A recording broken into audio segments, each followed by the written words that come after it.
Hello everyone. तो कैसे हैं आप लोग? आफ्टर लॉन्ग टाइम हम अपने न्यू पीसी के साथ हाजिर हैं। इसको बिल्ड करते समय लगने वाले समय के लिए सॉरी अब आपको मिलेगा रेगुलर कंटेंट। तो इस वीडियो में हम डिजाइन करने वाले हैं एक माइनक्राफ्ट थंबनेल को, वो भी फोटो पी पर। इस थंबनेल की पीएचडी फाइल और आपको जो भी इमेजेस चाहिए वो आपको मेरे टेलीग्राम चैनल पे मिल जाएंगी। लिंक मैंने डिस्क्रिप्शन में दे दी है। तो हम बिना किसी देरी के कार्यक्रम शुरू करते हैं। ये हमारे फोटो पी का इंटरफेस है। अब हम न्यू प्रोजेक्ट पे क्लिक करेंगे और हम इसकी विड्थ 9020 और हाइट 1080 रखेंगे। डीपीआई को हम 150 कर देंगे, जिससे हमें थंबनेल का एक न्यू डॉक्यूमेंट मिल जाएगा। सबसे पहले हम बैकग्राउंड को क्रिएट करेंगे, तो उसके लिए एडजस्टमेंट लेयर में जाएंगे और हम सबसे पहले कलर फिल को ऐड करेंगे। तो ऑरेंज कलर को हम फिल करने वाले हैं यहाँ पे। तो उसका कलर कोड है FFD800। ओके पे क्लिक करेंगे तो इस तरीके से हमारे पास ऑरेंज कलर फिल हो जाएगा। अब हम फोल्डर में जाएंगे जहां हमने सारी इमेजेस को रखा है जिनको हम अपने थंबनेल में यूज करने वाले हैं। तो उसमें से हम सबसे पहले बैकग्राउंड इमेज को लेके आएंगे और फोटो पी में ड्रैग एंड ड्रॉप करेंगे। तो इस तरीके से हम इमेज को एडजस्ट कर लेंगे अच्छे से पूरे कैनवस पे। इस तरीके से ये फिट हो चुका है। अब उसके बाद हमको क्या करना है, तो इसका जो ओपेसिटी है उसको हम 70% कर देंगे, जिससे हमें थोड़ा ऑरेंजेस अपना जो बैकग्राउंड है वो दिखाई दे। लेयर को सिलेक्ट करके मास्क पे क्लिक करेंगे तो इस तरीके से हम मास्क बना लेंगे और ग्रेडियंट टूल के जरिए हम इस पर ग्रेडियंट को क्रिएट करेंगे। तो नीचे से ऊपर की ओर ड्रैग करेंगे तो इस तरीके से ये ग्रेडियंट इफेक्ट क्रिएट हो जाएगा। हमें कुछ इस टाइप का बैकग्राउंड चाहिए, तो ये हमारा बैकग्राउंड क्रिएट हो गया। अब यहाँ पे हम सब्जेक्ट को ऐड करेंगे। ये या तो आपकी इमेज हो सकती है या आप कोई भी डाउनलोड करके लगा सकते हो। इसे मैंने फ्री पिक से डाउनलोड किया था और वहीं इसका बैकग्राउंड भी रिमूव कर लिया था। तो इस तरीके से हम इमेज को यहाँ पे सेट कर लेते हैं। ये हमारा इमेज यहाँ सेट हो गया। अभी हमारा सब्जेक्ट इतना अट्रैक्टिव नहीं दिख रहा है एज ए बैकग्राउंड के थ्रू देखा जाए तो।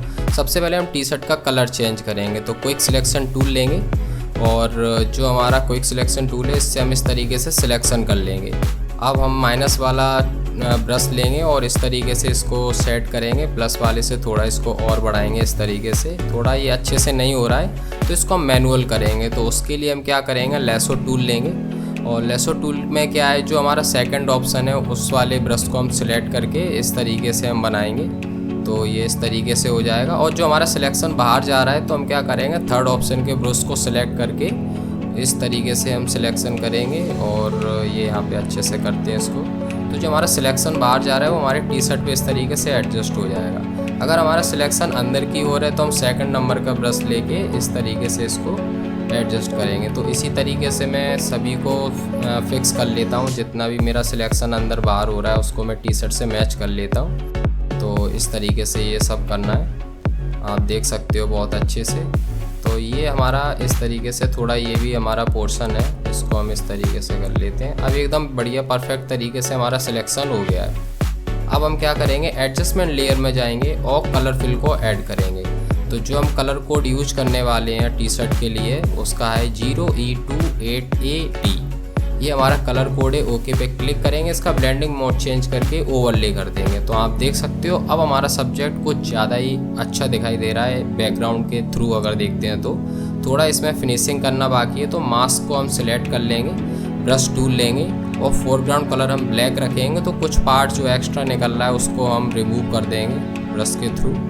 इस तरीके से हमको ये रिमूव कर लेना है और यहाँ पे इसको अच्छे से फिक्स कर लेंगे। यहाँ पे इस तरीके से जो हमारा पोर्शन मिट जाएगा उसकी हमको टेंशन नहीं है। अभी क्या करूँगा, तो जो हमारा फोरग्राउंड कलर है उसको हम वाइट कर लेंगे। ब्रश के कलर साइज को एडजस्ट करके कुछ इतना रख के, तो जो पोर्शन हमारा मिट जाएगा उसको हम इस तरीके से विजिबल कर लेंगे। तो इस तरीके से हमारा ये टी शर्ट जो सब्जेक्ट की टी शर्ट थी वो हमारी क्रिएट हो चुकी है। अब हम सब्जेक्ट वाली लेयर को क्या करेंगे, सिलेक्ट करेंगे और इस पर थोड़ा हम कॉन्ट्रास्ट और हाईलाइट को ऐड करेंगे। तो उसके लिए एडजस्टमेंट लेयर में जाके लेवल्स को लेंगे, क्रिएट क्लिपिंग मास्क करेंगे और लेवल्स की वैल्यू को कुछ इस तरीके से हम एडजस्ट कर लेंगे कुछ इस तरीके से। यहाँ पे हमारा सब्जेक्ट परफेक्ट लग रहा है। अब इस पर कॉन्ट्रास्ट और हाईलाइट ऐड हो चुका है। अब हम क्या करेंगे, माइनक्राफ्ट के जो हमारे कैरेक्टर हैं उनको हम ऐड करने वाले हैं। इनको हम PNG विंग से डाउनलोड कर चुके हैं। तो बैकग्राउंड लेयर को सिलेक्ट करेंगे और ये हमारे कैरेक्टर हैं जिन्हें हमने PNG विंग से डाउनलोड किया है। ड्रैग एंड ड्रॉप करेंगे इस तरीके से, इनको यहाँ पे हम सेट कर लेंगे कुछ इस तरीके से। पहले वाले कैरेक्टर को हम सेट कर लेते हैं अब उसके बाद हम सेकंड कैरेक्टर को ड्रैग एंड ड्रॉप करेंगे, इसको भी हम यहाँ पे इस तरीके से सेट कर लेंगे। ये यहाँ पे अभी परफेक्ट है। इस तरीके से इसको बैलेंस कर लेते हैं अच्छे से। अब यहाँ ठीक है। अब क्या है, हमारा सब्जेक्ट आ गया तो इन दोनों पे शैडो पड़ेगी, तो उस शैडो को क्रिएट करेंगे। तो उसके लिए क्या करेंगे, दोनों जो हमारे कैरेक्टर है उनको सिलेक्ट करके ग्रुप कर लेंगे एक फोल्डर में। इस तरीके से एक न्यू लेयर क्रिएट करेंगे, राइट क्लिक करके इस पर क्रिएट क्लिपिंग मास्क कर देंगे। और उसके बाद क्या करेंगे, सॉफ्ट राउंड ब्रश लेंगे ब्लैक कलर के साथ हम लोग। इस तरीके से हम ब्रश का साइज ले लेते हैं, सॉफ्ट राउंड ब्रश चलेगा इसके लिए। इस तरीके से हम रफली ड्रॉ कर देंगे और इसकी ओपेसिटी को हम कर देंगे 40% करते हैं। 40% ज़्यादा सही लग रहा है। हाँ, अब ये एकदम परफेक्ट है। अब क्या है, जो हमारा सब्जेक्ट है इसको थोड़ा और पॉप करना है हमको, तो उसके लिए क्या करेंगे, इसके पीछे लाइट को ऐड करेंगे। तो जो शैडो वाली लेयर है उसके ऊपर हम एक न्यू लेयर क्रिएट करेंगे और इस तरीके से। अब उसके बाद क्या करेंगे, ब्रश टूल लेके और जो हमारा फोरग्राउंड कलर है उसको हम इसी पे से सिलेक्ट कर लेंगे बैकग्राउंड पे, और सॉफ्ट राउंड ब्रश का साइज हम बढ़ा लेंगे इस तरीके से और टैप करेंगे हम 2 बार। तो इस तरीके से लाइट क्रिएट हो गई। इसके ब्लेंडिंग मोड को हम चेंज करके कलर डोज कर देंगे, तो हमारे पास कुछ इस तरीके का लाइट इफेक्ट क्रिएट हो जाएगा सब्जेक्ट के पीछे। तो टॉप लेयर को हम सिलेक्ट करेंगे, तो जो बैकग्राउंड में लाइट है उसको थोड़ा सा हम सब्जेक्ट के बाहर लेके आएंगे। तो इस तरीके से हम टैप करेंगे सब्जेक्ट के जो गर्दन है उसके पास। इस तरीके से एक टैप यहाँ करेंगे। इसके ब्लेंडिंग मोड को हम कर देंगे कलर डॉज और ओपेसिटी को हम कर देंगे 40% के आसपास। 40% ठीक लग रहा है। तो इस तरीके से हमारा सब्जेक्ट के पास भी लाइट ऐड हो गया। अब हम टेक्स्ट टूल से टेक्स्ट को ऐड करेंगे। तो जो हमारा टेक्स्ट होने वाला है वो है गेम प्ले। तो गेम प्ले हमने लिखा है वाइट कलर में, इसके साइज़ को हम इंक्रीज़ कर देते हैं। फॉन्ट है हमारा पॉपिंस, इसको हमने एक्स्ट्रा बोल्ड में यूज किया है। इस तरीके से इसको सेट करके Ctrl+T दबा के इसके साइज़ को हम इस तरीके से इंक्रीज़ कर लेंगे। इसको हम सब्जेक्ट के पीछे ले जाएंगे, तो लेयर को उठा के सब्जेक्ट के पीछे कर देंगे, तो इस तरीके से पीछे हो जाएगा। इस तरीके से सेट कर लेते। अब Ctrl+J दबाएंगे तो लेयर जो हमारा टेक्स्ट लेयर है उसका डुप्लीकेट कॉपी बन जाएगा। ऊपर वाले टेक्स्ट को सिलेक्ट करके उसका हम कलर चेंज कर देंगे। जो हम कलर सैंपल लेंगे वो हम टी-शर्ट से पिक कर लेंगे इस तरीके से। तो ये हमारे टेक्स्ट का कलर चेंज हो गया। और जो हमारे वाइट कलर का टेक्स्ट है उसको सिलेक्ट करके के जो एरो की है उनसे हम इस तरीके से नीचे की ओर दबाएंगे, तो इस तरीके से हमारा सेट हो जाएगा। तो वाइट कलर की हमारी शैडो क्रिएट हो जाएगी। अब क्या करेंगे, दोनों लेयर को इसको हम थोड़ा नीचे कर लेते हैं, अच्छे से यहाँ सेट कर लेते हैं, क्योंकि ये टेक्स्ट के ऊपर जा रहा है।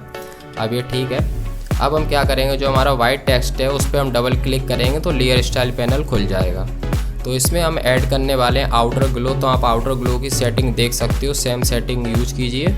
तो इस तरीके का आपको आउटर ग्लो देखने को मिलेगा बैकग्राउंड में। फिर उसके बाद हम जो गेम प्ले वाली हमारी टॉप लेयर है उसको सिलेक्ट करेंगे, उसके ऊपर न्यू लेयर क्रिएट करेंगे और राइट क्लिक करके क्रिएट क्लिपिंग मास्क करेंगे। ब्लेंडिंग मोड को हम ओवरले करेंगे और हम यहाँ पे ब्रश टूल लेंगे वाइट कलर के साथ, और ये सॉफ्ट राउंड रहने वाला है। अब इस तरीके से हम टैप करेंगे तो इस तरीके से यहाँ लाइट को क्रिएट करेंगे। तो आप देख सकते हो अब हमारा टेक्स्ट जो सिंपल था अब थोड़ा बेहतर दिखाई दे रहा है। अब यहाँ पे हम क्या करेंगे, मधुमक्खी को ऐड करेंगे। तो मेरे पास एक मधुमक्खी का PNG डाउनलोड है, जो आपने माइनक्राफ्ट में देखी है, पिक्सेलेट रहती है, उसी टाइप की मधुमक्खी है। इसको यहाँ पे सेट कर लेते हैं। अब क्या करेंगे, मैजिक इरेजर टूल लेंगे। इरेजर टूल में ही आपको ये देखने को मिलेगा। इसका जो टॉलरेंस है उसको हम 40 रखेंगे और जो मधुमक्खी वाली लेयर उस पर राइट क्लिक करके इसको रेस्टराइज कर लेंगे। ये स्मार्ट ऑब्जेक्ट में नहीं होनी चाहिए। इस तरीके से हम वाइट पोर्शन पे टैप करेंगे तो ये बैकग्राउंड रिमूव हो जाएगा। इसको यहाँ एडजस्ट करके सेट कर लेते हैं इस तरीके से। अब Alt की को होल्ड रखते हुए इसकी डुप्लीकेट कॉपी बनाएंगे। Ctrl+T दबाएंगे, राइट क्लिक करके इसको फ्लिप हॉरिजॉन्टल कर लेंगे। इसका साइज बढ़ा देते हैं। अब क्या करेंगे, फिर से हम Alt की को होल्ड करते हुए डुप्लीकेट करेंगे, Ctrl+T दबाएंगे, फ्लिप टू हॉरिजॉन्टल कर देंगे इसको फिर से, और इसके साइज को हम इंक्रीज कर देंगे। तीनों मधुमक्खी की लेयर को हम सिलेक्ट करके इसको हम टॉप पे ले जाएंगे इस तरीके से। तो जो हमारी फ्रंट पे मधुमक्खी उसको इस तरीके से यहाँ सेट कर लेते हैं। अब यहाँ पे ठीक है। सबसे ऊपर वाली मधुमक्खी को हम सिलेक्ट करेंगे, फिल्टर में जाएंगे, ब्लर और मोशन ब्लर को हम ऐड करेंगे, क्योंकि मधुमक्खी जब उड़ती है तो फिर वो मोशन में ही दिखाई देती है। इसी तरीके से हम सेकंड वाली में फ़िल्टर में जाएंगे, लास्ट फ़िल्टर पे क्लिक करेंगे तो सेम फ़िल्टर अप्लाई हो जाएगा। मगर जो फ्रंट में मधुमक्खी है उस पर हम थोड़ा ज़्यादा मोशन ब्लर ऐड करेंगे, क्योंकि वो कैमरे के ज़्यादा नज़दीक है तो ज़्यादा मोशन करती हुई दिखाई देगी। तो इस तरीके से हमने मोशन ब्लर क्रिएट कर लिया। अब हम ब्लैक ग्रेडियंट को ऐड करेंगे, तो एडजस्टमेंट लेयर में जाएंगे, कलर फिल को ऐड करेंगे और ये कलर फिल की इस तरीके से हम ऐड कर लेंगे। ब्लैक ग्रेडियंट लेंगे और फोरग्राउंड कलर हमारा वाइट होना चाहिए और बैकग्राउंड कलर ब्लैक होना चाहिए। मास्क को सिलेक्ट करेंगे और इस तरीके से हम नीचे से ऊपर की ओर ड्रैग करेंगे तो हमारे पास कुछ इस तरीके से ब्लैक ग्रेडियंट देखने को मिलेगा। अब यहाँ पे हम क्या करेंगे, माइनक्राफ्ट का जो टेक्स्ट है इसको ड्रैग एंड ड्रॉप करेंगे इस तरीके से। ये अभी हमें इतने अच्छे से विजिबल नहीं हो रहा है, तो इसके लिए क्या करेंगे, एडजस्टमेंट लेयर में जाएंगे, लेवल्स को ऐड करेंगे हम यहाँ पे। तो इस तरीके से क्रिएट क्लिपिंग मास्क करेंगे और थोड़ा सा इसकी ब्राइटनेस को हम इंक्रीज कर देंगे कुछ इस टाइप से। तो अब हमारा टेक्स्ट बहुत बेहतर दिखाई दे रहा है। अब हम क्या करेंगे, हम अपने सब्जेक्ट को सिलेक्ट करेंगे, मेन सब्जेक्ट को, उसके टी शर्ट वाली लेयर के ऊपर एक हम न्यू एडजस्टमेंट लेयर ऐड करेंगे, लेवल्स को क्रिएट क्लिपिंग मास्क करके थोड़ा सा इसके टी शर्ट के कलर को हम हल्का सा लाइट करेंगे। अब ये परफेक्ट लग रहा है। अब हमारे पीछे बैकग्राउंड में जो माइनक्राफ्ट के कैरेक्टर हैं, इन दोनों के ऊपर भी हम लेवल्स को ऐड करेंगे। तो इस फोल्डर को हम सिलेक्ट करेंगे इस तरीके से और एडजस्टमेंट लेयर में जाएंगे और लेवल्स को ऐड करेंगे। तो क्रिएट क्लिपिंग मास्क करके इस तरीके से हम लेवल्स को ऐड कर रहे हैं। अब ये एकदम अच्छे से दिखाई दे रहा है। अब सबसे टॉप लेयर को सिलेक्ट करके कंट्रोल शिफ्ट एल्ट और ई को हम प्रेस करेंगे एक साथ। तो इस तरीके से हमारे पास लेयर सभी लेयर मर्ज होके एक लेयर मिल जाएगी। फिल्टर में जाएंगे, कैमरा रो फिल्टर को ऐड करेंगे। तो आप कैमरा रो फिल्टर की सेटिंग देख सकते हो, यही सेम सेटिंग आपको यूज करनी है। ओके पे क्लिक करोगे, आफ्टर एंड बिफोर में आप फ़र्क देख सकते हो कि कितना फ़र्क हो जाता है कैमरा रो फिल्टर से। इस तरीके से हम माइनक्राफ्ट के ऊपर थंबनेल डिज़ाइन कर सकते हैं। अगर आपको वीडियो पसंद आई हो तो वीडियो को लाइक, चैनल को सब्सक्राइब जरूर करें। मिलते हैं हम नेक्स्ट वीडियो में। जय हिंद, जय भारत।